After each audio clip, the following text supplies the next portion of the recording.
Hey, how's it going, everyone? My name is Derek Afasi. I'm the owner of Afasi Financial Group and RetireSharp.com.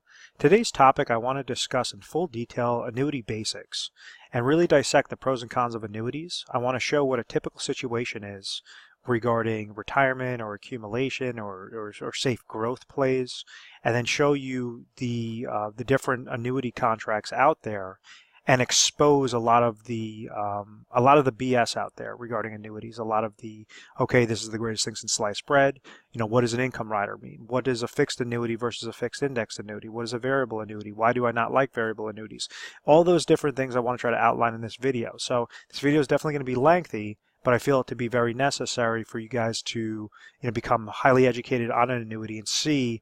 I'm going to show you examples where individuals fall victim to an annuity trap versus examples when an annuity is correct for that individual situation, or when we might make a recommendation for an annuity contract. So I would recommend to take down pen, paper, pencil, and take down some notes. And even if it takes you a few days to kind of review this video and you're breaking down each section, I think that that's going to allow you guys to be more fully acclimated. Also, at any point in time that you have specific questions or you're interested in a specific annuity contract or an annuity process, feel free to give our 1-800 number a call at any time, 24 hours a day, 7 days a week. And then at the end of this video, I'm going to show you our website where you could set up an appointment, a more concrete appointment specific with that specialist, one in particular that would be pertaining to this video on the annuity basics. So let's get started. A typical situation for retirement is an individual is working for a company and they're offered an employer-sponsored retirement plan, typically known as a 401k. You have things known as 401ks, 403bs, their savings plans, 457 plans, depending upon what sort of entity you work for. If you work for the state, you work for a nonprofit organization, if you work for a private company, all those different things are going to have different criteria, different qualification on how that retirement account is covered. But the overall concept behind it is an individual is working for a company. Let's say they start working in their 20s, and with the hopes that if they keep working, obviously they're going to be receiving income from that entity. It's going to be paying them money. So as they're working, they're obviously leveraging those incomes throughout their lifetime to pay for their expenses. And with these employer-sponsored retirement accounts, they're able to take a portion of their salary, a portion of their paycheck, and place that into a type of retirement bucket. So different things that grow this 401k or employer-sponsored retirement plan is the combination between the contributions that are going into this plan and the rate of return. So if the contributions, if you're not adding any dollars into your employer-sponsored retirement plans, well, obviously there's not going to be anything in that bucket. If you're adding a bunch of dollars in there, but then you choose the wrong options, the wrong funding options, and you're super risky in your investment strategy and the stock market goes down, well, then you could have large losses. So it has to be the combination of contributions and rate of return. If you have a fixed rate of return and you have fixed contributions, well, then that should increase your bucket on a fixed basis. If you have variable or flexible contributions and your rate of return is up, down, all over the place, well, then you could have a positive bucket, a larger bucket at the end of the day, end of the year, or a smaller bucket at the end of the day, end of the year. So it's that formula is really just as simple as that. What exactly is the concept, and why do individuals try to invest their dollars for retirement? Well, obviously to pull from that bucket later on. So if they're working and they're contributing to that bucket, they want that bucket to grow as large as possible so that right when they hit retirement age, let's say age 65, they could now start taking distributions out of this bucket and use this bucket, all that money that they've accumulated, for retirement income later on. So sometimes individuals are offered not just a 401k related plan, as they might be offered a pension plan, which says that the employer is going to essentially take care of your retirement for you and define what your benefit's going to be. So if you gave X amount of years of service, this employer is going to say, okay, well, you're going to get $4,000 per month right when you hit your deemed retirement age. So at that point in time, an individual that has a defined benefit pension plan can have the combination of the income that they're getting from their plan, from their employer during their retirement years, and then obviously Social Security, if they place into the Social Security system, That would be another income source coming to them. So it would be the combination of these two main income sources that could hopefully be larger than what their expenses are in retirement. So obviously when somebody's working, they have to work more hours if they have an increase in expenses to suffice what those expenses are. If somebody's in retirement, well, they have to have more money, or at least have a strategy that allows them to receive more dollars that will correlate to whatever those expenses are. So it's just as simple of that concept. Well, unfortunately, with typical plans and typical individuals, they fall victim time and time again to something known as reverse dollar cost averaging. And what reverse dollar cost averaging says is it's a combination of negative aspects that liquidate that sort of retirement account as quick as possible. So just as a quick example, if somebody goes and they have their money invested in a 401k and also they retire and they roll their money into an IRA and they're having a financial advisor that's monitoring that account, well, there might be some fees that's associated with that IRA. If this advisor put them in mutual funds, you're going to have mutual fund related fees. On top of it, for that advisor's expertise, they're going to try to charge you an advisor fee. This account, because of it's tied to investments, like we understood with the 401k, if you're not in a fixed account and you're tying it to the market, well, that means that you could have a positive. Your account could go up one day, 1 year, or it could go down. So an example when it went up was in 1980 through 2000. You had over 1,100% gain into the markets. Everybody was making money hand over fist. Well, then you have 2001 and you have 2008 where you had average portfolios that lost -30 to -60% in just that 1 year alone. So this rate of return, it's not as simple as just saying, okay, I'm just going to, throw my money with an advisor and then he's just smart enough, he's going to be able to figure it out. You have to make sure that you're understanding the pros and cons of a situation so you do not fall victim to that negative. And that negative, that very large negative, is downward market loss potential. When the account does go down, if you're invested primarily in investments, well, there's some level of risk there. If that account goes down, well, how much downward market loss are you going to be receiving? The fourth aspect is income. If you're in retirement and now you have to try to pull income from these accounts, there's different rules out there. Like you have something known as a 4% rule or Prudentman's rule, different things that try to help calculate. But at the end of the day, if the market keeps going down and going down and going down, that could be a very large problem for retirement accounts. And then we could also incorporate inflation, basically inflationary risk, meaning purchasing power risk, which just basically says cost of goods and services are going to be increasing. As they increase, then your expenses should be increasing with that pace of inflation. So therefore, it's going to force you to pull out more money from that account each and every year. So a really quick example of reverse dollar cost averaging and that negative aspect would be if you had an IRA account that has $1 million, and let's say that they were being charged $10,000 of mutual fund related fees per year, they were being charged another $10,000 of advisor fees per year. They got hit with a 10% loss from this account, which is a $100,000 loss. They decided to pull out 5% of income that year, or $50,000. And we're not even going to incorporate the inflation, loss in there. So out of this, really quick example, they would have pulled out $50,000. They would have walked into the next year, with $830,000 in their retirement portfolio. So now, when you're trying to increase that rate of return, well, you're pulling out more income. It's a higher percentage than obviously that $1 million. If you get hit with another downward market loss, that's obviously impactful. You still have fees and you still have that advisor fee, so you still have this uphill battle struggle going. If you get hit with that sort of situation, this is just a 10% loss, which is a very realistic example. When you take 2008 and you had 44% losses, you had 25% losses, 57% losses, that's a lifestyle change. Even something as small as a 10% loss could be a large lifestyle change. You would have taken $50,000, you would have lost $170,000 worth of your portfolio value. You do that a couple of times, that results in retirement disaster. And at the end of the day, what does that mean? It means you have no more money left. You have no more money to pull. You've invested those monies wisely. You created a proper wealth accumulation strategy because you're still working, still able to pump those dollars in there. When it comes to the other side of the coin, when it comes to that retirement age, well, now there has to be a preservation and distribution strategy in place. Should you be leveraging annuities for that? Maybe, maybe not. It really just depends upon, which annuity might work for your situation, and then how your situation pertains. What is your exact goals, whether you even need to place dollars into an annuity. And some annuities, majority of annuities out there are actually complete shit. It's which ones are pretty decent for an individual state, for an individual situation. And that's what I want to hone in on, going through all the annuity basics. So what is an annuity? And I'm going to talk about it in its most simplistic terms and then explain to you the different forms of annuities that came out and what you probably see today.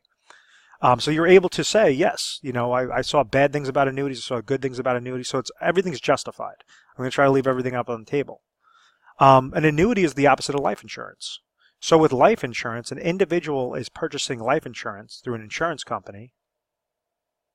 And what it's doing is it's protecting them from dying too soon. It's protecting their family members from dying too soon.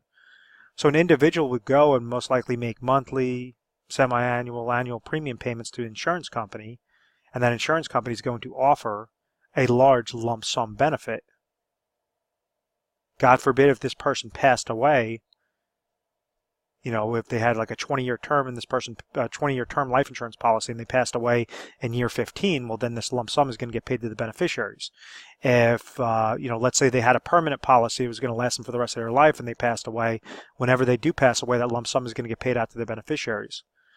So annuities are the complete opposite of that. What's happening is an individual, we're still leveraging insurance companies. Insurance companies are the only ones that could use annuity contracts, but rather than systematic payments get paid to the insurance company, that individual is paying a lump sum to the insurance company, and the insurance company is providing them income in the form of monthly, semi-annual, annual payments to prevent them from living too long, not outliving their retirement dollars. So a really quick example would be, let's say if somebody accumulated their monies as they were working, they hit age 65, and they have $100,000 of cash, and they say, I need to pull out $10,000 a year of income.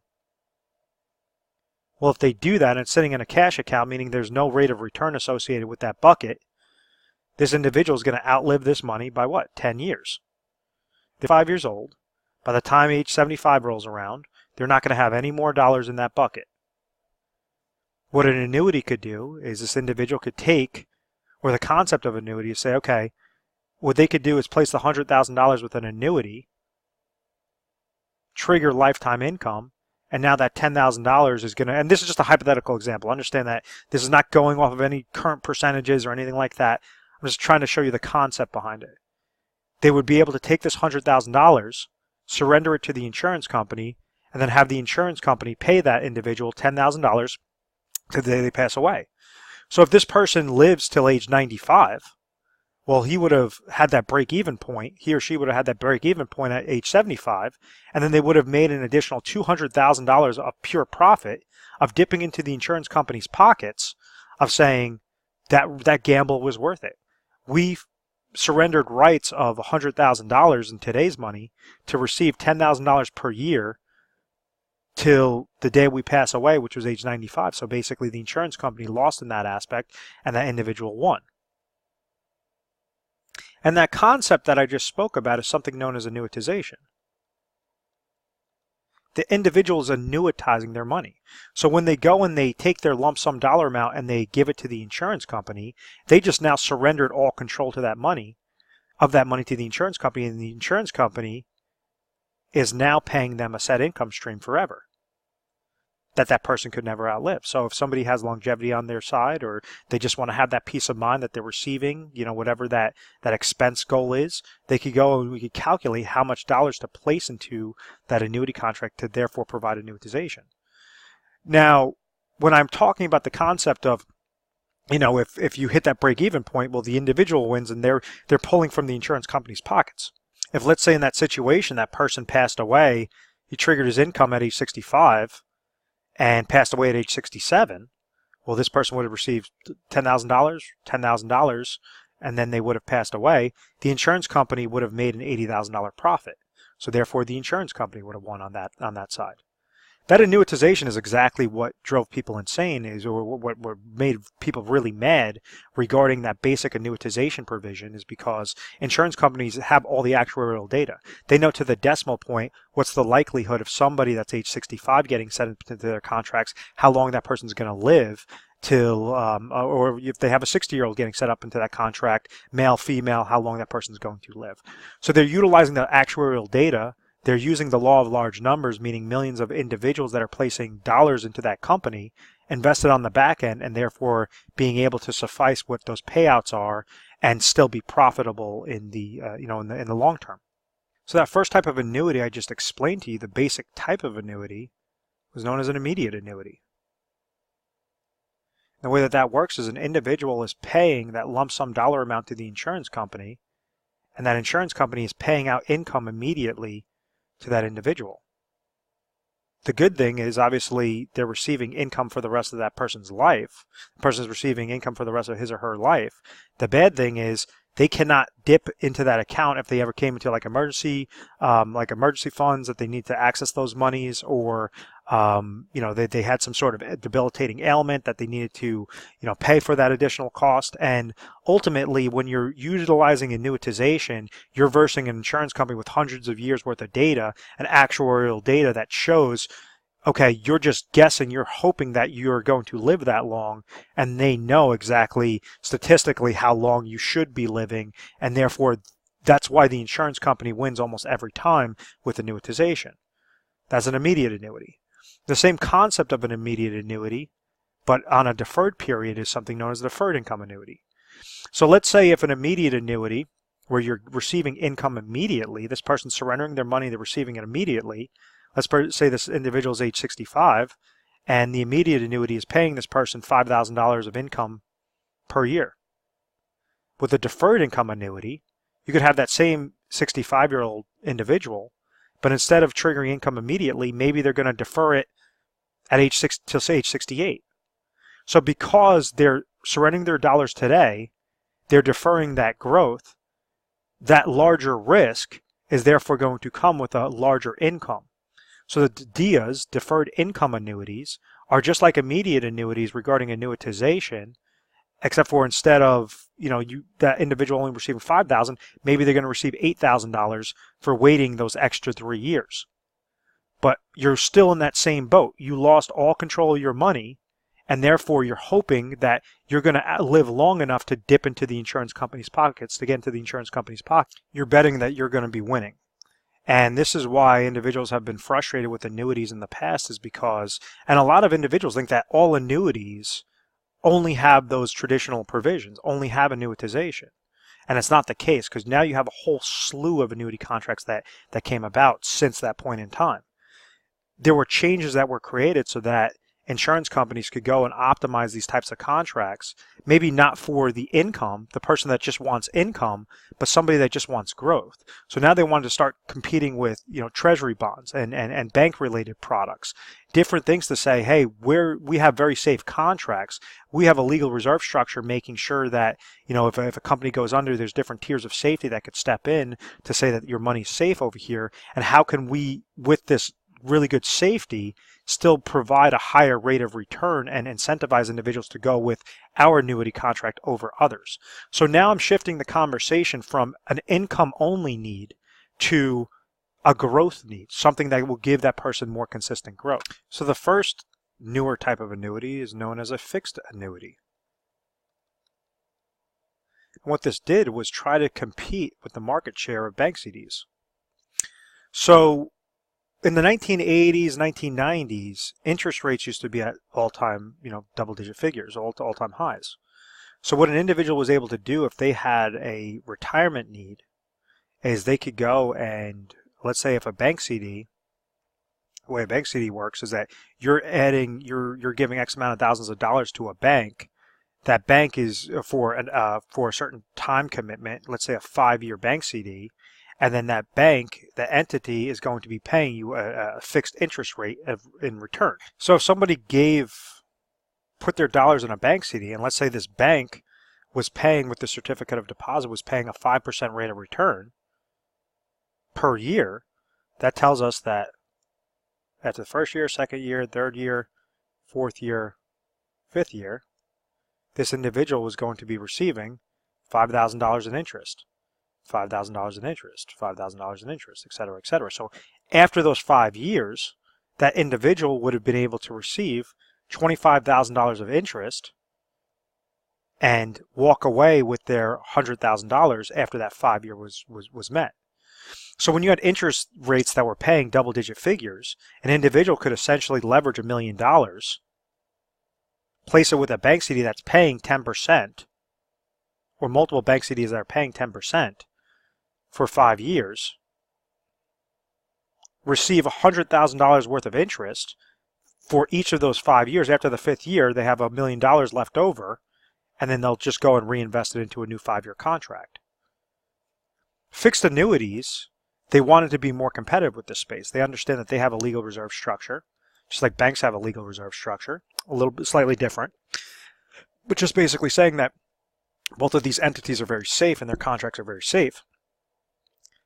And so at that time when a fixed annuity, let's say if a fixed annuity is paying 5%, if a bank CD is paying 5% for a 5-year commitment, a 5-year fixed annuity might be paying 8%.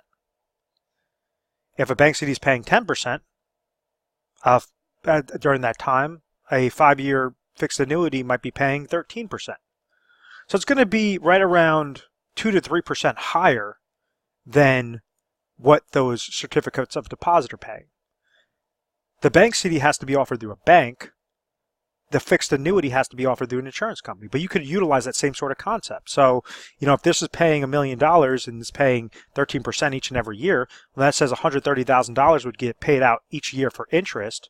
At the end of those 5 years, then you'd have the $1 million remaining, and therefore that individual could then just reinvest in a new 5-year fixed annuity or 5-year bank CD, whatever that case may be. So it's just, the incentive is to go with a higher rate of return with a very safe related contract. So that's where a lot of fixed annuities took care of a market share, or took a lot of market share, during the 1980s, during the 1990s, early 2000s. You had interest rates that were still paying very high rates of return. So if you think about the concept of somebody investing their money, and let's say they got set up in a 401k account in 1980, they rode that market growth in the year 2000, and then they say, okay, I noticed that 2001 the market starts becoming more volatile. I want to have safety on my money. I'm going to take my $1 million and I'm going to go invest it into a fixed annuity that's a 5-year fixed annuity that's paying me 8%. So therefore they could receive $80,000 of interest per year. And after the 5 years, take the $1 million and just reinvest it and reinvest and reinvest it. So they don't have a risk associated there because they're in a very safe contract, a legal reserve structured contract. That individual has the peace of mind that their money's safe and that rate of return that they're receiving, the fixed rate of return, is going to be safe as well. Well, unfortunately, there was a dramatic shift that took place. So rather than interest rates at all-time highs, you started seeing them drop and drop and drop. So rather than like a bank CD that was paying 8%, now you'd be lucky that if bank CDs are paying anywhere between 1 to 2% in a 5-year. Fixed annuities, you'd be lucky if you could see them paying 3 to 4% for a 5-year. So everything has shifted. You can't just rely on the market. That 1980 through 2000 growth doesn't exist anymore. There's reasons why that occurred. And then when you try to rely on interest rate environment, on that safe interest rate environment, that unfortunately has really gone by the wayside. So that's obviously the problem with fixed annuities right now, or just fixed accounts in general, is because it's paying such a measly rate of return. Some individuals still like fixed annuities because it's paying higher than bank CDs, but understand that they're essentially susceptible to what the interest rate environment is currently in. So they might be able to lock their percentage rate, like a 3% rate of return or a 4% rate of return, get that locked in there for 5 years, and then after 5 years, take their principal and try to reinvest it into something better. Or they could say they're going to take their portion and invest it into the market. So this is where fixed index annuities came about in the 1990s, and this is when they started being more and more attractive, especially in today's times. And when I'm talking about this section of a fixed index annuity, I'm not talking about a hybrid annuity, so I'm going to get to that. It's a hybrid annuity is just a fixed index annuity with an income rider. But if we're looking at our most basic components of a fixed index annuity, I want you to realize the concept of a fixed annuity, receiving a fixed interest rate of return, and then how exactly does a fixed index annuity come into play. So just like if you think of a fixed annuity like a bucket with a lid over it, and let's say that fixed annuity is paying 3%, each year, it's as if the company is opening up the lid of that bucket and pouring another 3%. The next year, another 3%. Next year, another 3%. If the market goes up, that fixed annuity is paying 3%. The market goes down, that fixed annuity is paying 3%. There's no change. Everything's fixed. A fixed index annuity states that rather than pay, in this case like 3%, that goes directly into the bucket, the concept behind it is they want you to receive, worst case scenario, a 0% rate of return, or receive what the stock market index, hence the word I, or the letter I, word index comes into play. Whatever that stock market index returns below or up to that specific cap limit, or participation rate, or up to a certain spread minus whatever the spread is. So there's a couple different ways on the combinations on it. But understand, just like a bucket with the lid over it, a fixed index annuity has a bucket of a lid over it as well. Let's say that this fixed index annuity is tied to, in one of the indexing strategies, an S&P 500 with a 10% cap. What exactly does this mean if we're looking at a 5-year versus 5-year comparison? With the fixed annuity, we understand that 3%, 3%, 3%, for those 5 years, 15% is essentially being accumulated in that bucket on a fixed percentage rate. Let's say if we utilize this fixed index annuity with a cap of 10%, we obviously know the floor is 0%.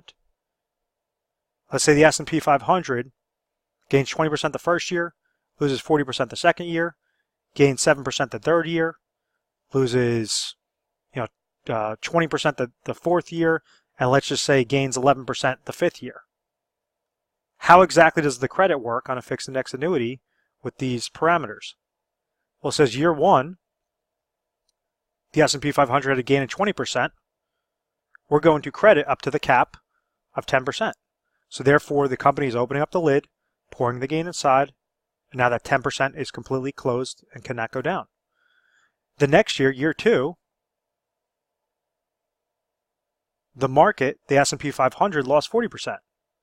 So therefore, it's going to gain 0.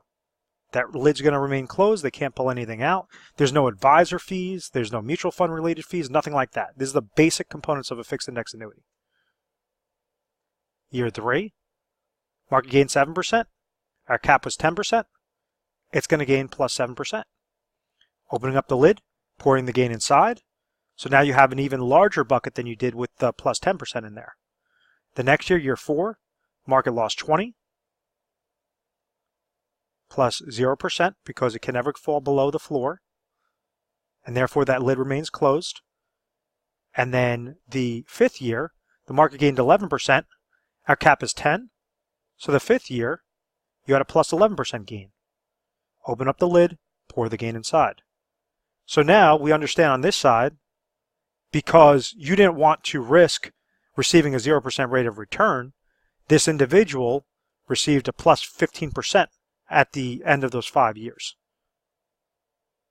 Each year you're receiving the credits. Understand that. On both of these contracts, you're receiving the credits each year. It's not like you have to wait those 5 years to therefore receive the credits. Each year is going to increase it. So like as an example, in the fixed index annuity, if you had $100,000 and gained 10%, your account value at the end of that first year is going to be $110,000. If you're adding 7%, it's 7% of $110,000. Therefore, it's going to increase that further and further. So with this calculation, we understand that this was a plus 28%.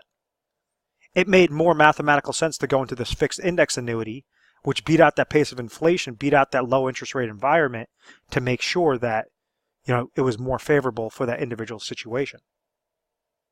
The safety of a fixed index annuity is going to be the same as a fixed annuity. They have the same legal reserve structure in place. Now, where individuals think that fixed index annuities are the best thing ever, is they're saying, oh, well, I'm just always going to have these phenomenal rates of return. There's a difference between risk and reward. If you're looking at an investment, you could have unlimited upside potential, but you could also look at unlimited downside potential.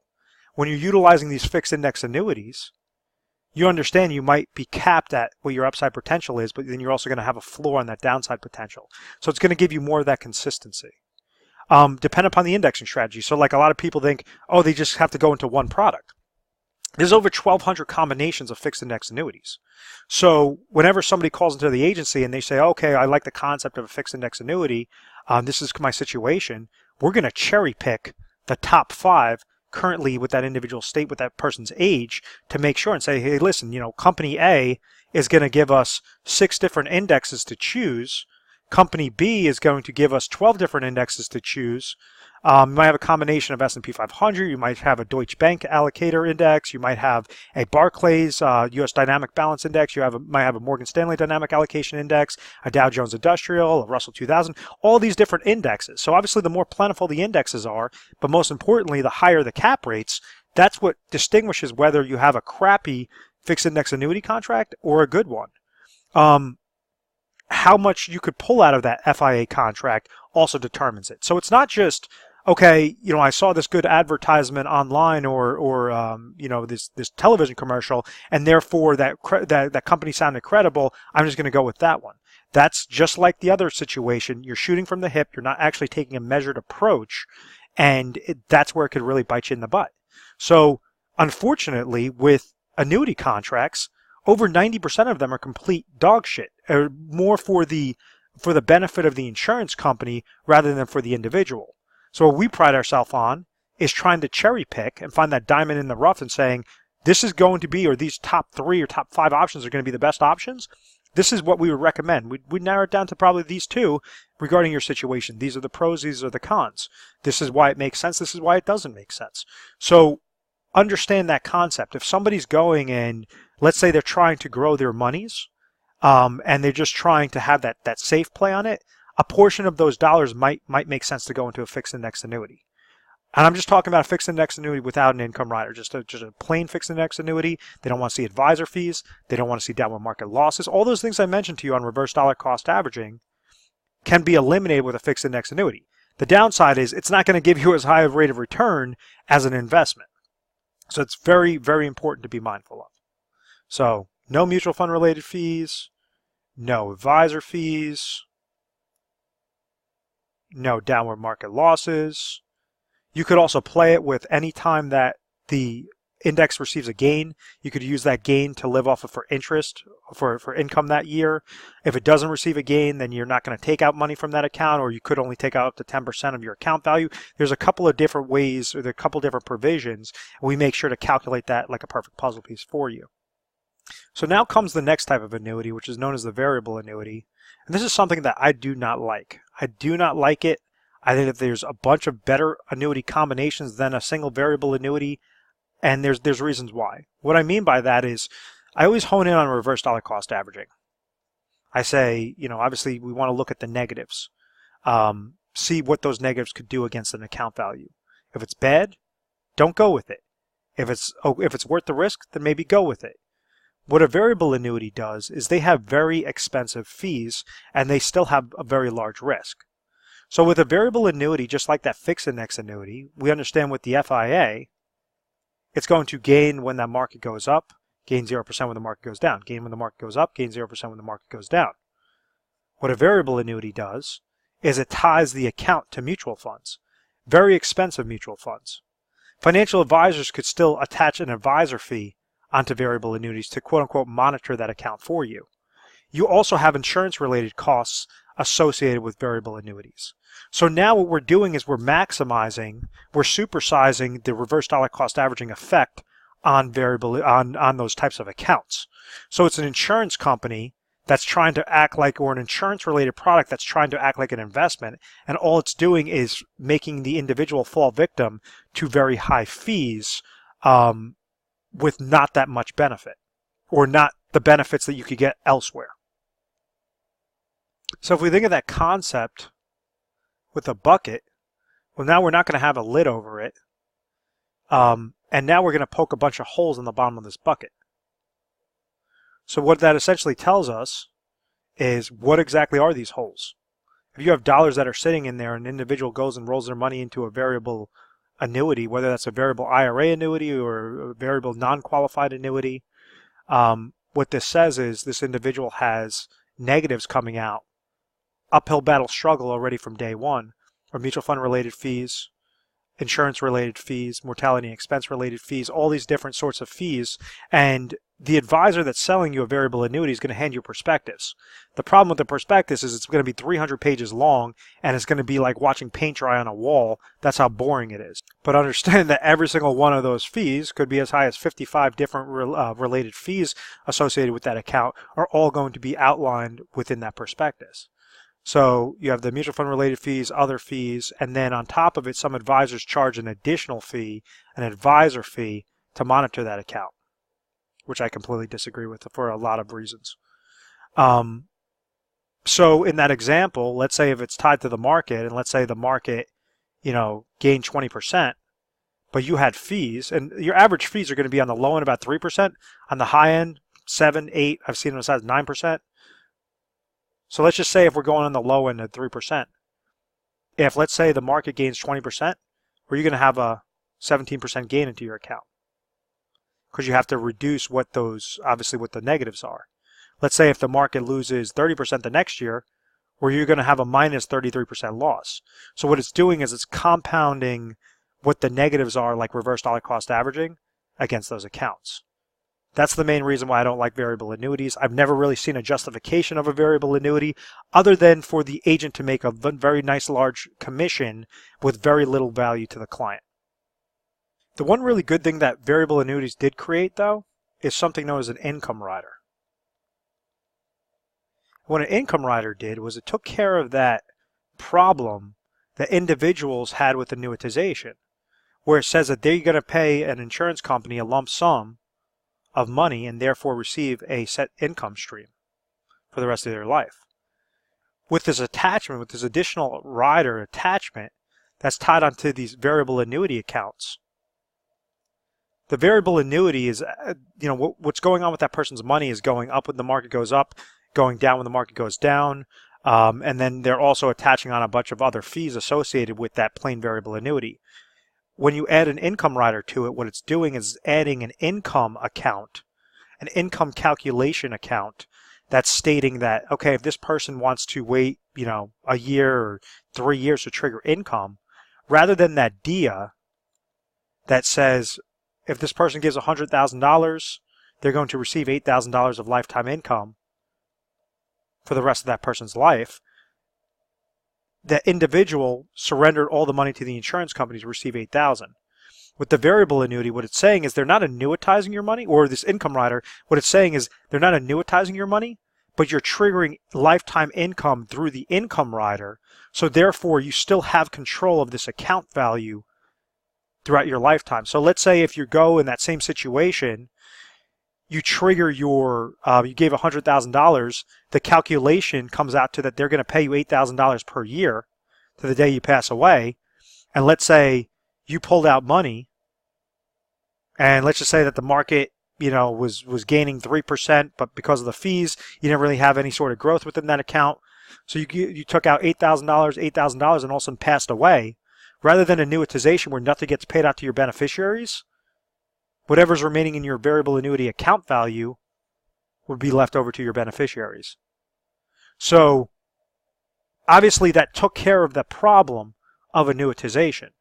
The downside to this is all it did was with this income rider, it added on enormous amount of fees that further compounded that reverse dollar cost averaging effect, liquidating this account value down to $0 as quick as possible so that the individual is just falling victim to that same annuitization type aspect.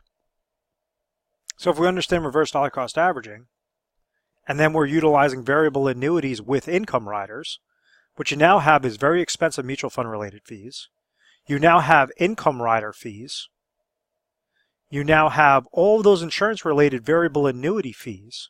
You might have an advisor that's attaching on an advisor fee. You have fee on fee on fee on fee. So now instead of that 3 to 7% in fees, you're now looking more along the lines of like 5 to 10% in a given year in fees, depending upon how much those fees are packed in there.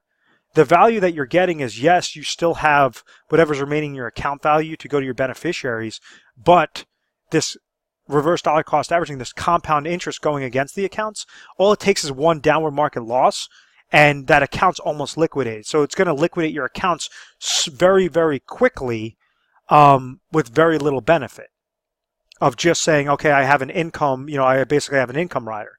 Because let's say if your account value goes down to $0 and you're receiving $8,000, $8,000, $8,000, all of a sudden that person passes away, whatever's remaining in the account value goes to the beneficiaries. If you have nothing remaining in the account value, then nothing goes to the beneficiaries, and all this did was you set up a plan. It was a smoke and mirrors approach done by the agent, by the advisor that was selling you this type of product. He made his commission. He probably he or she made their additional advisor fee each year that there was money into that account.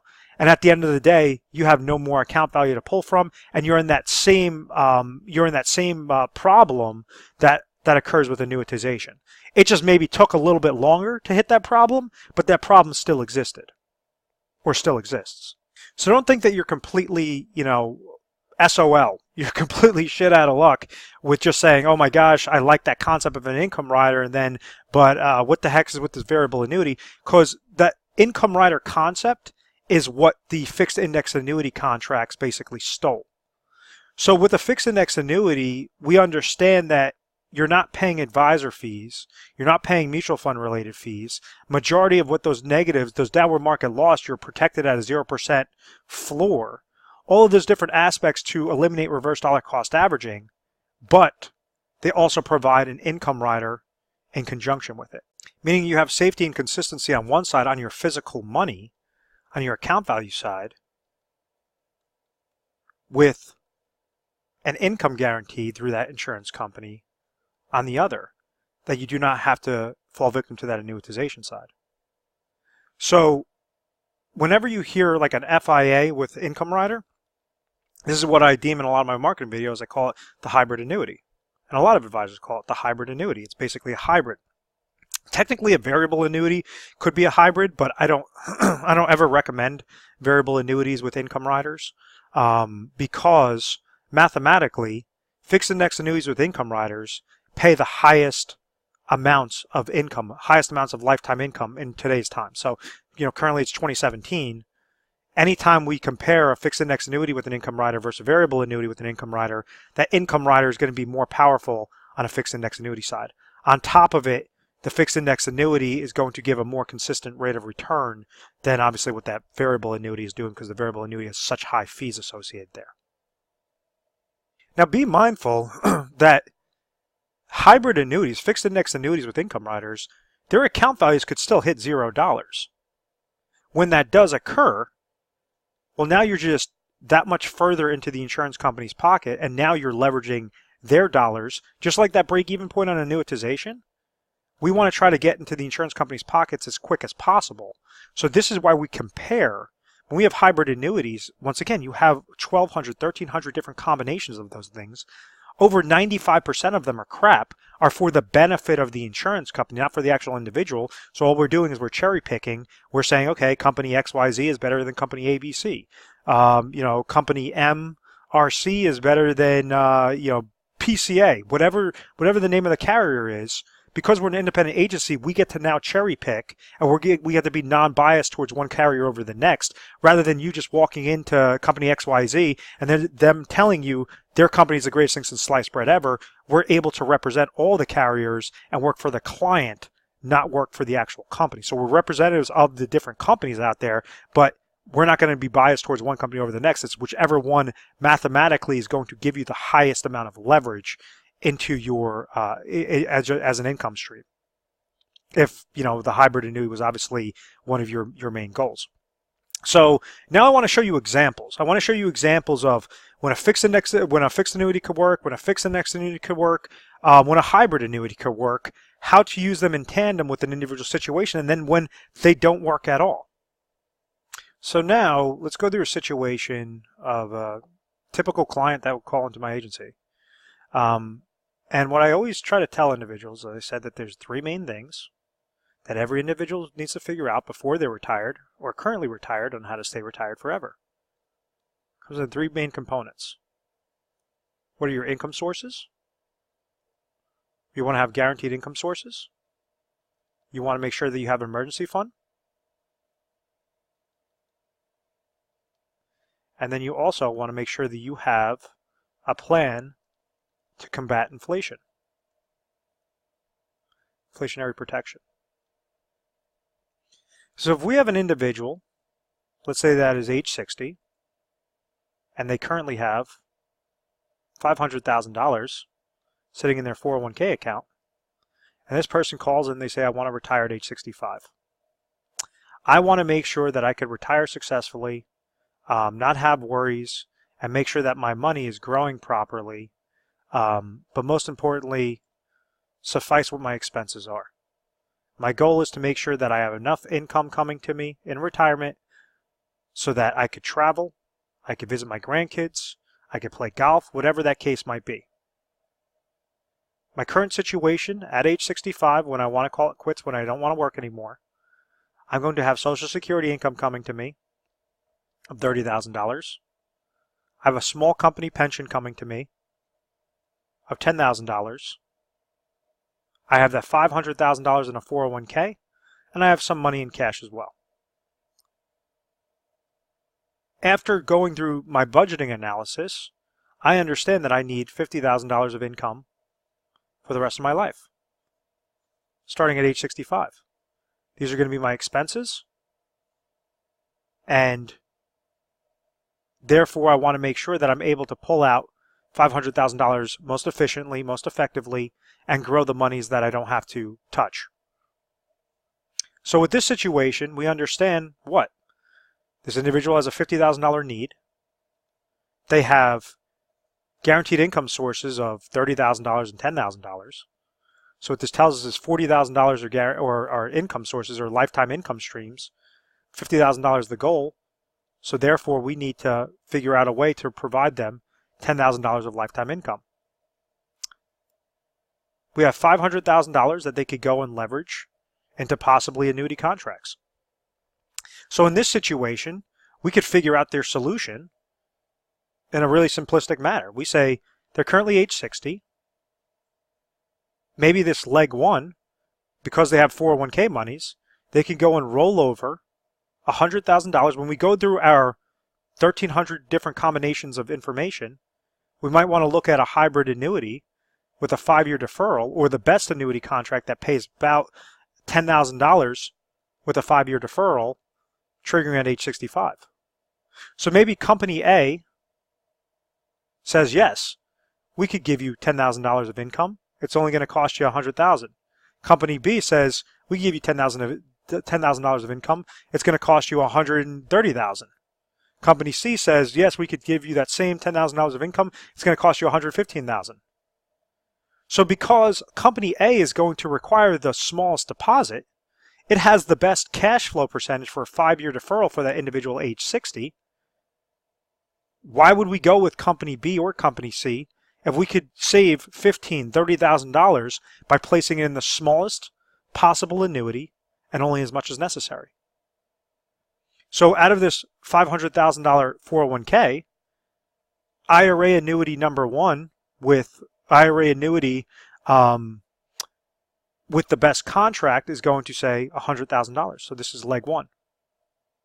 In 5 years, we're triggering $10,000, and therefore the Social Security income, the pension income, and the annuity income is going to last them. The reason why I like using a hybrid annuity is because we are not annuitizing those monies. We're allowing that person to grow his money when the market goes up, not lose when the market goes down, trigger the income rider for the lifetime income, not annuitization, when this person hits age 65. So that if he keeps living and living and living and all of a sudden passes away, rather than the beneficiaries receive nothing, the beneficiaries would at least receive his account value, and we're reducing that reverse dollar cost averaging effect. The next aspect is emergency funds. A rule of thumb is somebody wants to have between 6 to 12 months of emergency funds in their pockets, in their accounts at all times. So if we have $400,000 left over, because obviously 500 was initial, and then we used 100,000 into leg one IRA annuity, emergency funds, if his expenses per year is 50,000, well, maybe we want to leave $50,000 aside. This is not going to be beneficial to put into an annuity.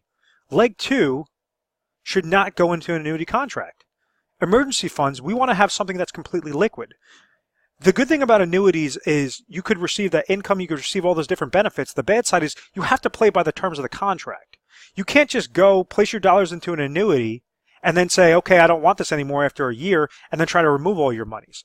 You might have restricted liquidity for those first couple of years, maybe the first 7 years, first 10 years. Well, they'll allow you to receive lifetime income, but any dollar that you try to pull above that, you could get penalized for that, because they have to balance their actuarial data and make sure that they're offering a favorable contract, and penalize those individuals that are not playing by the terms of the contract. So that's what I'm saying. If you ever go into an annuity, utilize it exactly as it's designed. Don't try to play games with it, because then you shouldn't be going into an annuity in the first place. Emergency funds, something liquid cash, well then $50,000 could go into an IRA money market account that is completely liquid. Tree comes, falls through their house, they have money to pay for it. Healthcare need comes about, they have money to pay for it. Different things that they could siphon from this money as just a rainy day fund sitting there. Portion number one is taken care of, portion number two is taken care of, and now we have inflationary protection. So this could be used a couple of different ways. You could have it with a fixed index annuity and managed money, meaning investments. So you could say, okay, I have, in this case, $350,000 left over. Maybe take a portion of that, put that into a fixed index annuities where you don't have, so it's going to gain when the market goes up, not lose when the market goes down. There's no income riders attached to it. That's going to be more of your safe play. Maybe have $175,000, half of that, into that FIA play. And then the other side could go into the investments. That's going to be the stocks, bonds, mutual funds, ETFs, the commodities, real estate, all those different things. Now you could have fun with it and try to grow these accounts, because the only time you ever have to dip into this type of account, this type of $350,000 need, is if the inflation is increasing. The power of the purchasing power risk is being too great, and now instead of a $50,000 annual income need, it's going to transpire into a $52,000 income need. So maybe take a little bit more from those accounts each year, every couple of years that inflation is eating up, what those expenses are. So we're correlating that properly. Another way is to set up something known as an annuity laddering strategy, which is using a hybrid annuity with, if we understand that inflation is going to increase by about, between 2 to 4% in a given year, well, then we can mathematically calculate what your expenses are, which of those expenses are going to be increasing each year, to say, okay, at age 67, we want to trigger another $2,000 of lifetime income.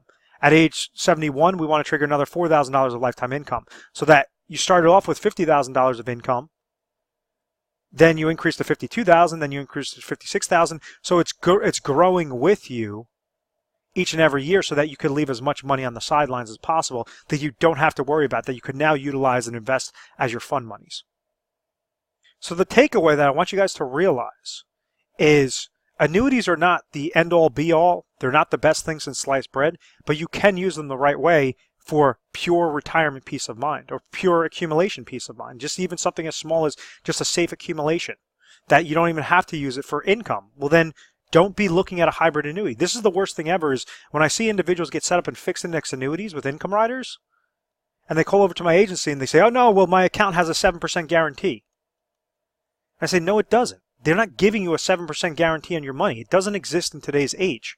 What that 7% is just a calculation. It's just showing a calculation account on that income rider account, which is not your money. It is basically that calculation to determine how much lifetime income you're going to receive the longer that you defer that out.